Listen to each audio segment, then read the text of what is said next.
pinatalsik si Representative Gloria Macapagal Arroyo bilang Deputy Speaker sa Kamara. Kumuha tayo ng detalye mula kay Mela Lesmoras. Mela? Yes, Aljo, nagkaroon nga ng malaking development dito sa Kamara. Sa plenary session na ngayong Martes, inalis na ng mga kongresista bilang deputy speakers sina dating Pangulo at ngayon Pampanga Congresswoman Gloria Macapagal Arroyo at Davao City Representative Isidro Ungab. Kilala ang dalawang House leaders bilang taga-suporta ni dating Pangulong Rodrigo Duterte at kahapon nga ilan sila sa mga opisyal na hindi kasali sa authors at hindi pumirma ng resolusyong naghahayag ng buong suporta sa dignidad ng Kamara at kay House Speaker Martin Romualdez.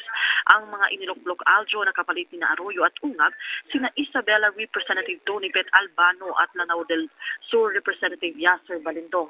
Aljo, ngayon lamang ay naglabas din ng pahayag si House Majority Leader Manix Dalipe at ang sinabi nga niya, ang naging desisyon ng Kamara ay nag-ugat mula nga sa out of 9 deputy speakers kasi tanging sina Arroyo at Ungab lamang ang hindi pumirma sa mahalagang resolusyon na ipinasa kahapon ng Kamara para nga bilang pagsuporta sa nagkakaisang mga mambabatas ukol sa pagdepensa ng kanilang institusyon. Sa ngayon nga, Aljo, naghihintay tayo ng reaksyon mula sa kampo ni Arroyo at ng isa pang deputy speaker na natanggal na si Ungab nga.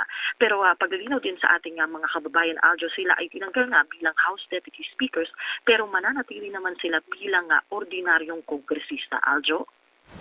Maraming salamat, Mela Lesmoras.